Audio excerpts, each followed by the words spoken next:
Each year, the governor and the legislature set forth the upcoming year's priorities through the state budget. In the recent past, the discussion was what to cut to fill a $20 billion deficit. The infusion of new revenue from the passage of Prop 32 years ago, coupled with an improving economy, has changed the debate from a discussion of what programs to cut to fill a gaping deficit to whether a growing surplus should be used to restore those cuts or retire the state's long-term debts. What does the state's near and long-term revenue picture look like?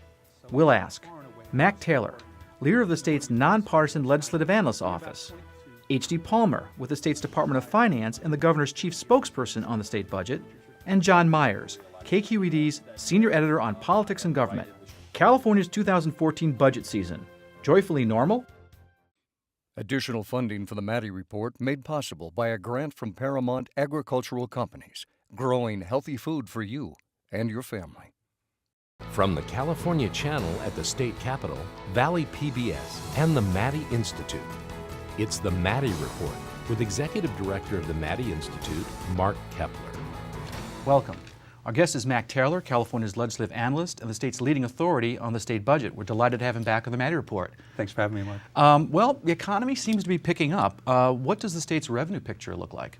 The state's revenue picture looks very good. We're forecasting increase in general fund revenue, the state's major operating account, of over $7 billion from this current fiscal year to the one that will be starting on July 1. So that's good growth, especially after what we've been through over the last 6 years. It wasn't that long ago we were talking about $20 billion deficit, so it's quite the change. Exactly. You know, I don't think people understand that not all taxes are the same.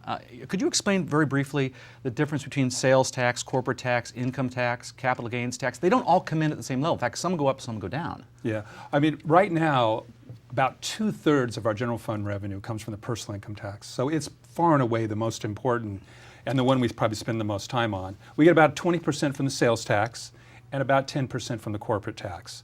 They all behave differently. The personal income tax has been doing very well, primarily driven by the financial markets that are all-time highs. The sales tax, although it's growing year over year, has actually come down, we've come down a little bit in our estimates of that growth, and the same with the corporate tax. They're a little why do they come down when capital gains is going up? Well, on the sales tax, for example, a very important indicator of how it's doing is what's happening in the construction markets. And even though housing prices are high, construction hasn't been at the level that we had predicted even last year. So when you don't build houses, you don't buy a lot of goods, you don't buy a lot of appliances to fill them up. The refrigerators and everything else. Exactly. Okay, well, a major point in this year's budget negotiations was a difference of opinion on revenue estimates between your office and the governor's office. Your revenue projections were $2.5 billion higher than the governor's. Why? Well, we would like to say that the governor's was $2.5 billion lower than our numbers. Look, on a $107 billion budget, that difference actually isn't all that much. We give an estimate, but there's lots of variability around that. But basically, even though that the administration and my office had a very similar economic forecast, including where the financial markets would be, they just had less money than we did. We had a lot more capital gains income because of how well the financial markets are doing. And this was the same situation we had last year. And it turns out we were right last year. Doesn't guarantee we'll be right this year. But we just think there's probably more upside than what the administration's numbers show. You want to remind the governor that you were correct last year, maybe. No, I told you so. You know, you were mentioning capital gains, and it seems like California is heavily reliant on capital gains. And of course, that's tied to stock prices. They spike, they go up, they go down. And housing markets. And housing markets. But right now, we seem to be, the stock market's been doing incredibly well. Are we in a bubble? Well, we're no financial experts. We can't call when the market's going to turn. If we could do that, I wouldn't be sitting here. I'd be on my own private island somewhere.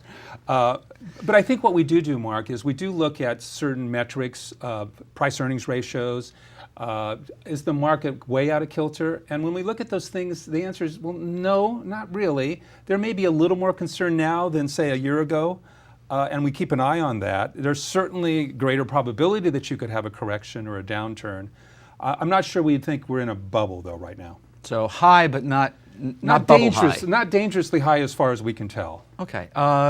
You know, the other issue is this wild variability in revenues that come into the state. So there's been a lot of discussion about a rainy day fund. What are your thoughts about a rainy day fund? Well, we do have a very volatile revenue structure, especially as I said, we have 2/3 of our money comes from the personal income tax, and about 1/10 of all of our money comes from capital gains in a good year. So that's quite a bit, and it's the single most volatile source. It goes up and down with the financial markets. So one IPO for a company could completely change the state Especially budget. if it's a California company. Right. So we do have a very volatile structure, and you can do two things to address that volatility. You can either change your revenue structure, not to be so dependent on capital gains. We haven't taken that path. If you don't do that, you really need to have a strong rainy day fund. And what that does is, during good times, it helps you have the discipline to take money off the table, not spend it. And then when things turn south on you, you have a pot of money to help cushion the effects of that downturn. I just was wondering, you mentioned that there are different revenue streams that are more stable as opposed to, say, capital gains or personal income tax. What would they be? Sales tax is fairly stable. The property tax, even though it's not directly a state source of revenue, is an important one in California government, is a more stable source, especially because of Proposition 13 that was passed back in 1978. But in addition to capital gains, corporate income is very volatile. There are other components of personal income that are very volatile. Proprietor's income and stock options and things like that. So it's not just a capital gains issue. You know, I want to also ask you before we leave the segment about the governor's decision. He convinced the legislature to spend $250 million out of the cap and trade money for high-speed rail, and also talking about a continual appropriation of that money. What are your thoughts on that? Well, the governor wanted a third of all future cap and gain revenues, and the legislature and the governor decided on a 25%. That will generate a stream of money over time. I think the real question is that going to be enough to kind of fill in the gaps of our financing scheme for the high-speed rail system, which is supposed to cost like $68 billion. So I'm not sure it still gets us there, but it certainly helps in the financing. Moves the train down the tracks, I guess. A little bit. Okay. When we come back, we'll talk about California's other long-term liabilities. That conversation in a moment. This is the Maddy Report.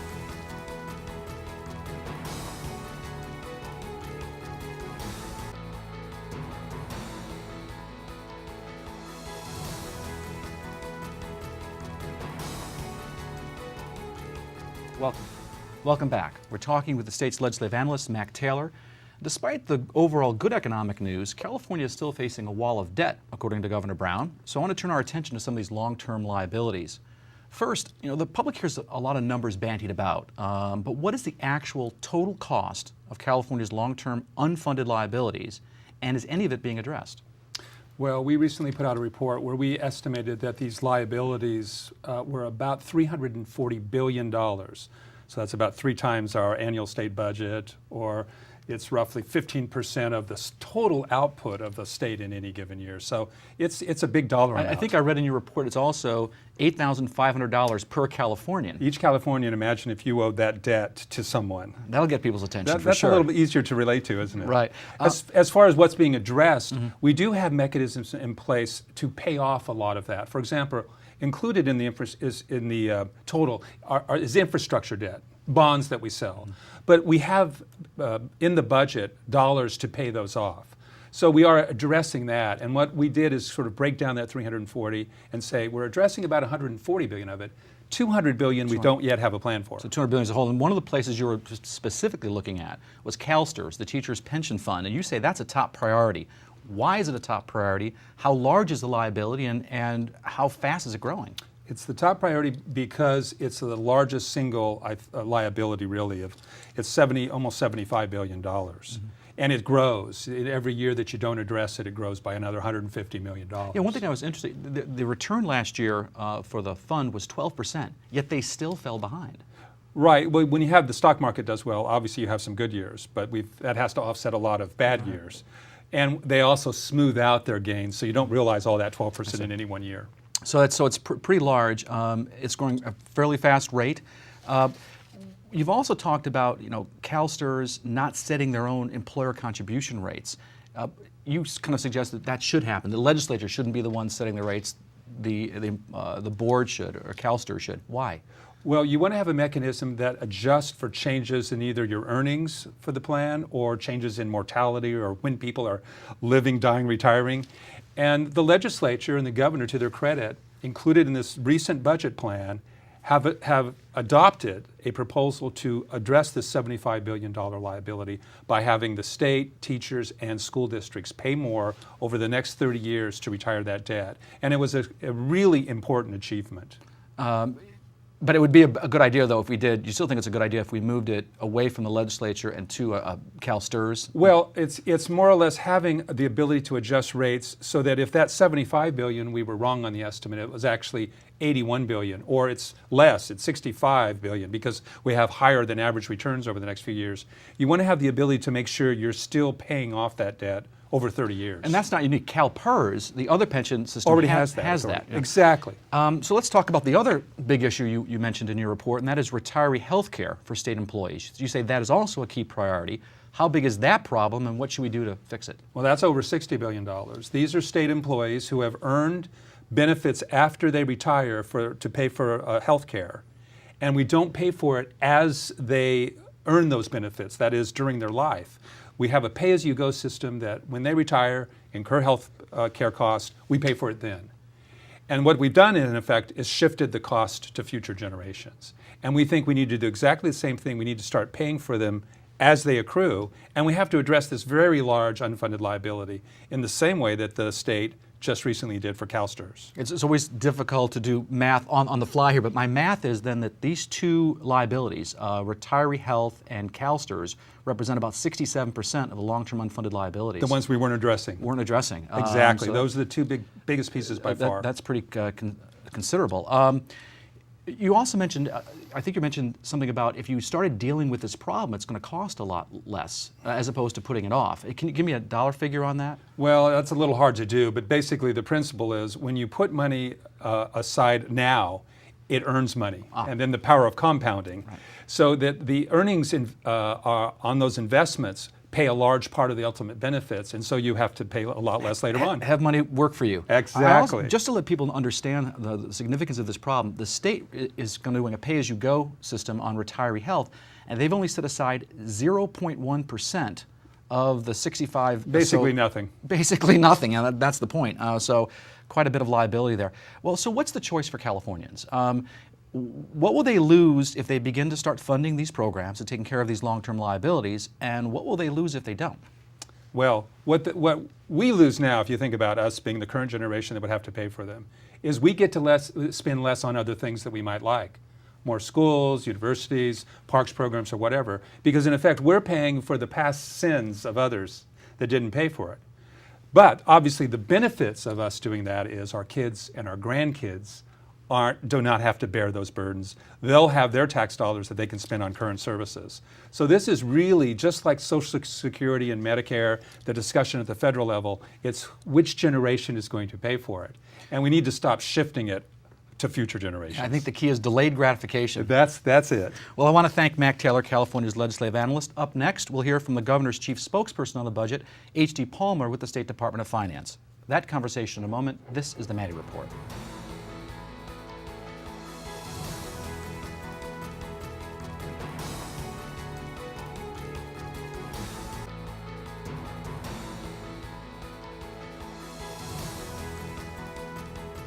Welcome back.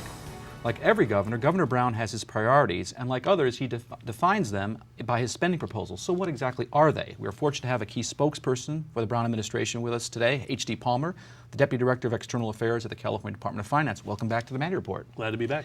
So what are the governor's key priorities as set forth in this year's budget? Well, the budget that the legislature passed in mid-June really reflects the priorities and the architecture, if you will, of what the governor proposed, not only in his January budget, but in his revised budget in May. It continues to pay down debt.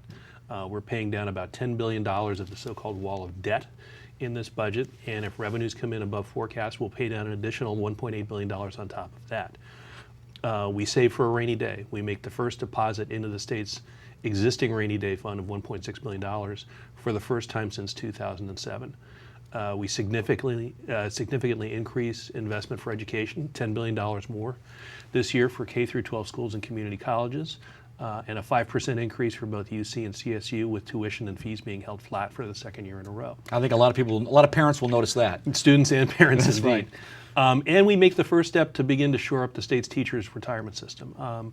If left unchecked, that system is scheduled to be dry or unfunded in 30 years. That's not only a threat to teachers' retirement, it's a threat to the overall state's fiscal situation. So we've put into place a plan to be able to pay down the obligations and get that fund back in shape over a 30-year time frame. You've also done a few things with pre-K. You didn't do universal pre-K, but you've added another 11,500 children to pre-K. We did. It's a different proposal than what was proposed by Senator Steinberg, the former pro tem.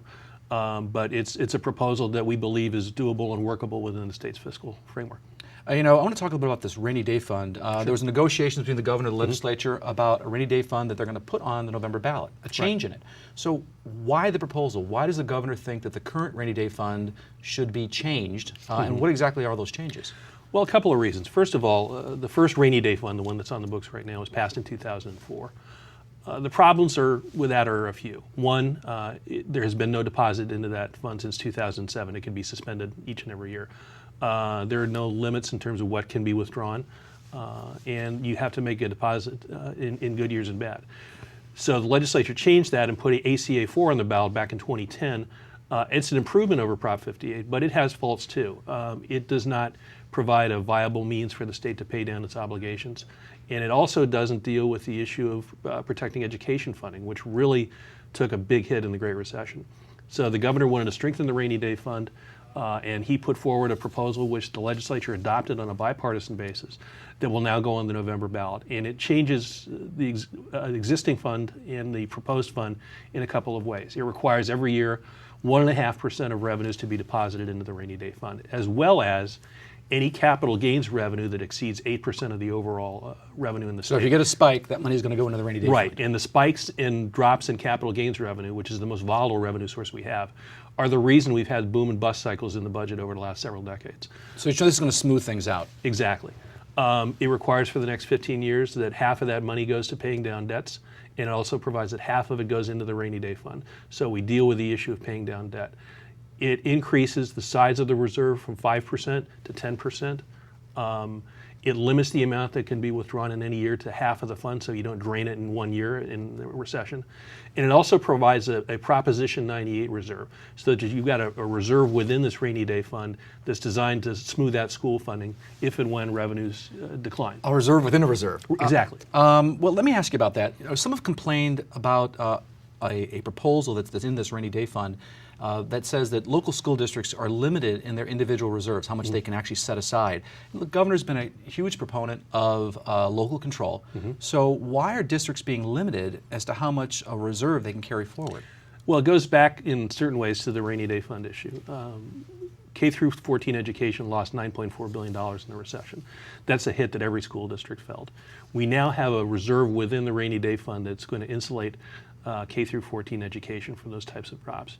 And so the intent was to be able to have those reserves capped in years when we make a deposit into the rainy day fund or the year after that. So the design is we don't need as much of a reserve at the local level because we have a larger reserve statewide as part of the overall rainy day fund. A couple of notes on it.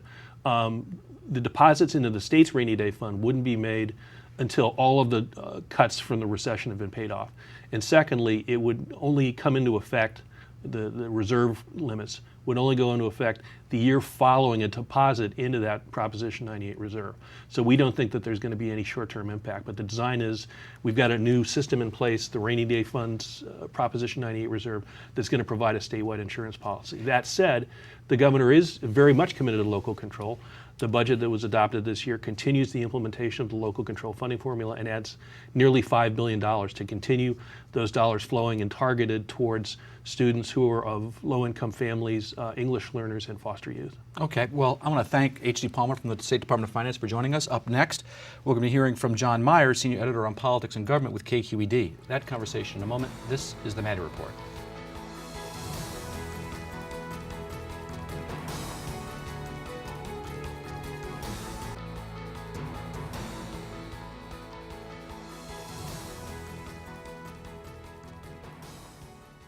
Welcome back. Capital Weekly has said this about our next guest. We defy you to find another reporter, print or broadcast, who has had a greater impact within the California community about how state government is covered. We're fortunate and delighted to have John Myers, KQED Senior Editor on Politics and Government, back at the Maddy Report. Welcome. Thank you. I'm not sure I agree with that, but we'll stick with it. It's Thanks. in writing. It's got to be true. Thanks for having me. Well, great to have you. First of all, why don't you, for our viewers, why don't you summarize this year's budget? What are the key takeaways? Well, I think the main narrative of this is the polite budget. This is probably the most polite budget season I think I can remember seeing. I think the Sacramento Bee referred to it as joyfully normal. Yeah. There was just something very quiet, and no one wanted to make a lot of waves, and there are political reasons for that we can talk about in a moment. But I think the key takeaways are that the budget uses the governor's more conservative revenue estimates and not those of the legislative analyst who had a more optimistic view of what revenues are going to look like. That, of course, colors everything, right? That colors how much we give schools, that colors how much we have left over for all the other programs. The governor gave some of what Democrats wanted on social services programs. They gave him a little bit of what he wanted on debt. Everybody kind of seemed to meet in the middle. And back to what I said a moment ago about the politics, I think the reason it was such a polite budget, it's an election year. Governor's up for re-election. He wants that narrative of I have righted the ship of state, and legislators, Democrats, don't want to buck that trend. It's interesting. We had the LAO Mac Taylor on earlier, and he said, I think he was reminding the governor that last year his forecast was correct. Right. So it's interesting. So it may be that we may have more money than we expect. And I think the budget definitely has an eye to that. It has a number of these measures in them, trigger measures. Now, we've talked about those kind of things in the last few years, but they were like triggers of things that would be bad that would happen. Like, well, we would start cutting spending here if revenues went tanked. This budget, and I suspect that was part of the political negotiation here, which was like, okay, Governor, we're going to use your numbers. If you're wrong and you're too conservative, we're going to trigger up some new spending. So higher ed would get some new spending. The payback of some long debts to local government would happen. So there are some things that will happen if those numbers are too conservative. So I guess we'll see. Well, what about Governor Brown and addressing the wall of debt, this long-term liability issue? How successful was he? Well, the wall of debt is mostly short-term versus long-term. I mean, it's some of these things, for example, the bonds that Arnold Schwarzenegger had voters pass in 2004, fully retiring those kind of things. The long-term debt issues, pensions, retiree health care, paying back general obligation bonds, I mean, there's no big change, I don't think, out of those. And I do think if the governor is fortunate to win that unprecedented fourth term, which I don't want to be a prognosticator, but he's looking pretty good, at least at this point, it'll be really interesting to see, does he attack some of those other long-term debt issues? He's wanted to wipe off that short-term debt in this first term. He's made a big pitch toward that, and I think this budget continues that. And does he add maybe the long-term debt dealing with the water issue? Well, that is one issue. I mean, one thing that is in this budget, you referenced long-term, and we talked about pensions, is some changes for the teachers' pension fund, CalSTRS. It does start to accelerate a fix for that, but it is not as fast as the governor even wanted. Democrats rolled that back slightly, I think supposedly to help school districts kind of get over this hump of having to put more in that system. But yeah, that could be one of them. We're talking about a potential school bond on the ballot. We've got a lot of things still to be determined. As part of the governor's rainy day fund proposal, he's saying that school districts have to limit their reserves. He's been a big proponent of local control. Why did that happen? Yeah, it's an interesting, not quite consistent moment there, isn't it? The proposal to limit these reserves of school districts was late in the game, had not been identified in the budget process, was a bit of one of these late surprise moments. It was supported by a lot of the governor's political allies in education, actually most notably the California Teachers Association. The school districts don't like it. I think in the long run, it's something that's not going to come into play immediately, and it may not come into play for years. It's related to the rainy day fund, the overall statewide reserve fund. But it does beg the question of, don't local districts get to make their own decisions? And the governor, in his principle of subsidiarity that he talks about a lot, has a hard time, I would think, explaining that juxtaposition. I always got to go look up that term whenever I hear it. Smaller government is best. That's what right. I think it means. Well, we've only got about a minute left in the segment, but I want to ask you about these trailer bills. There are 19 trailer bills, and you've written about one, a multi-million-dollar state solar tax that got into the budget. You said they talked about it for about 3 minutes. Senate Republican leader Bob Huff criticized it, saying, this is a backroom deal. Does the state budget process have a transparency problem? It does still have a little bit of one, I think. Most of the trailer bills are implementing language for the budget. This one, which was this extension of this property tax break for solar installations, was not part of the budget, had no nexus to the budget year whatsoever, and yet was literally a 3-minute discussion in Budget Conference Committee and then quickly voted on in the night. Most budget watchers will tell you they think it is more transparent than it has been in the past. Bills are in print longer, people get to see them, but still it is the most politically charged part of the year here at the Capitol, where everybody's in a hurry to get something done, and when you're in a hurry, you get interest group can get something in there. Yeah, and this is a typical part of the budget process. It is, and lawmakers want to get paid, I should point out too. Right. That June 5th deadline is, June 15th is big now because those paychecks. It's interesting, the budgets are now on time. Amazingly. Isn't that so? Yeah. Well, I want to thank John Myers from KQED for joining us, as well as Mac Taylor, the legislative analyst, and H.D. Palmer, the governor's spokesperson from the Department of Finance. If you want to stay current with state and local politics, you can sign up for our award-winning and free e-newsletter, The Maddy Daily, by logging on to our website at maddyinstitute.org.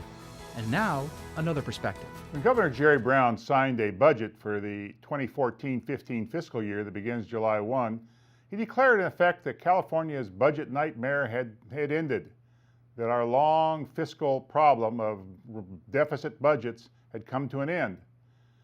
But is that really true, or is that just some political hyperbole for an election year? It all depends on what your definition of balanced is.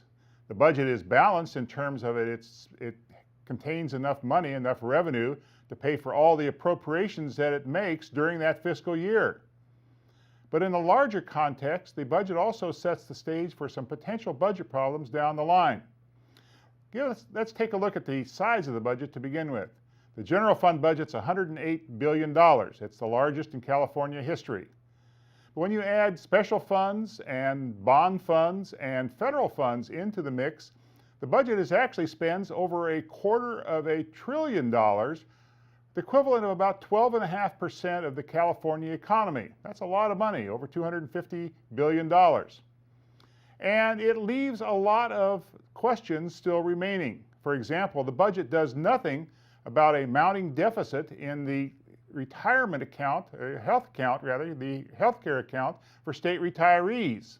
But what happens if we get a recession? What happens when the temporary taxes expire in a few years? The governor says, well, we've taken care of that by creating a rainy day fund. We're going to be putting money aside for those contingencies. But if you look at the details of that rainy day fund, only a little bit of money goes into it every year, and it really wouldn't amount to very much for another decade or so. So that money is not going to be available in any great amount if, in fact, the state's fiscal situation deteriorates later in this decade. So is the budget balanced? Yes, the budget's balanced. Will it remain balanced? That's a question that only time will tell, and there is great reason to believe that it may be unbalanced in a few years. The views expressed in the Maddy Report are those of the individuals participating in the program and do not necessarily reflect those of the Maddy Institute, the California Channel, Casey, or Valley PBS. If you'd like to share your thoughts about the points and opinions shared in the Maddy Report, visit our website at valleypbs.org/Maddy. This is Mark Kepler for the Maddy Report. Thanks for joining us.